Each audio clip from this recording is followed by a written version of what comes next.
Hi guys, thanks for having me. Well, my thoughts. So I have an organisation called Let Kids Be Kids. So I talk to lots of different parents. But I'll start by answering your question: how did I have the conversation with my kids? What I found really good, and I tell people this, is have it while you're driving in the car because they can't get out, and you don't have to look them in the eye because that can be awkward. Because I have sons, and so I found that chatting about it in the car was a great way to do it because it was lighthearted. My approach on it was I didn't want them finding out from their mates in the schoolyard who don't actually really know. And the more that I look at the sex ed stuff that's taught in some schools, the more I'm grateful that my kids went through most of the system without it, because that's not what is, some of it isn't what you want them to know either.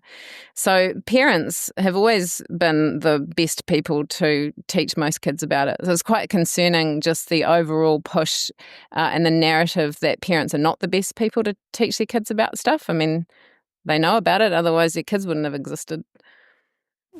What about Penny? What about the parents that just don't get round to it, and for whatever reason, maybe they're poor parents, or maybe they're just find it too awkward and never find the moment and never get round to it? Do you think that the school should be taking up some of the slack there? I think there's some cultures that find this harder to talk about, but I don't think that that's representative of the majority of the population, and therefore I don't believe that mandating sex education and then not being transparent with parents about what's being taught, which is what's going on, is the way to solve that problem.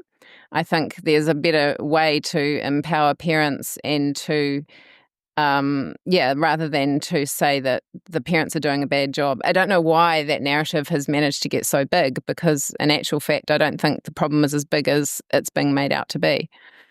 Is it harder, do you think, for parents in today's age than it has been, with access for a lot of young people to pretty much any information that they want on the internet? Does that make things more difficult, that you've got to try and get them a bit younger?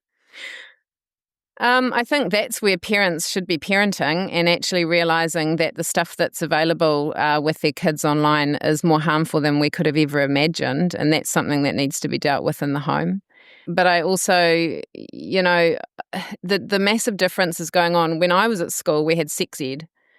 Now it's sexuality ed, which is very, very different, and it's very ideological. And, when we were growing up, there weren't furries and there weren't all the other 100 different genders, and now there is. And biologically, as species, we haven't changed.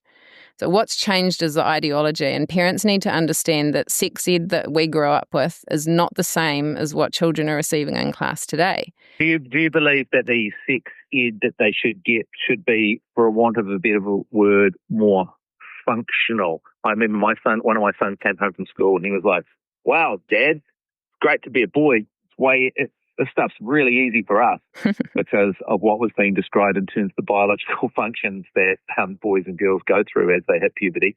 So do you think it should be more along just those lines, just the stuff that they need to understand to be able to go to school and know what's happening to them? Well, it's fun. It's good that he's come home saying that, because he's obviously getting biological information, which is great. And that we've always had that in schools. When I was growing up, it was at intermediate age.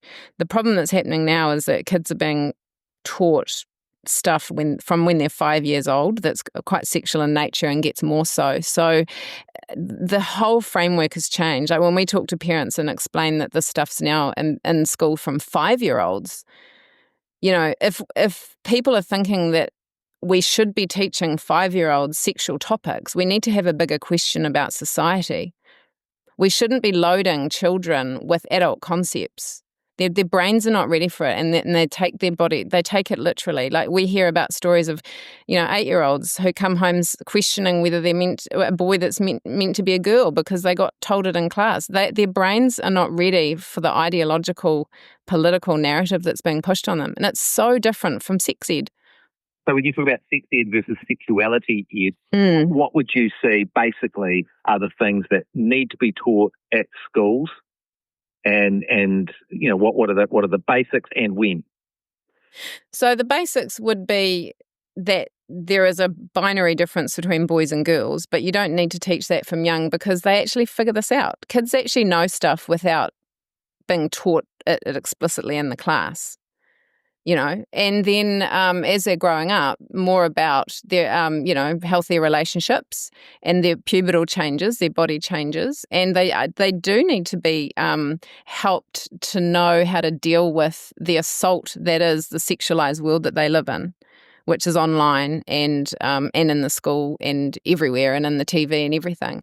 But it's got to be taught in a way that doesn't further sexualize them. There is content in classes in schools that we know about, that parents have seen and kids have told us about, that looks like porn and it looks like grooming. Now, if you pass that to some kid out on the street, you'd probably be arrested.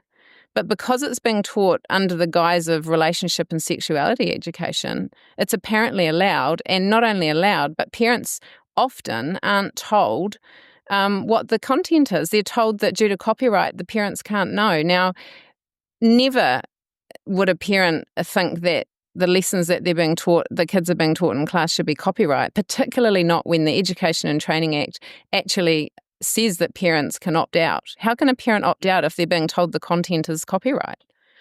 So it's just a bit of a warning. It's a warning flag. A lot of support on the text machine. Yeah. 1880 is the number to call. I'd love to hear your thoughts about sexual education within schools. Consultation is out as we speak on potential changes, but also how you approached that conversation with your own children.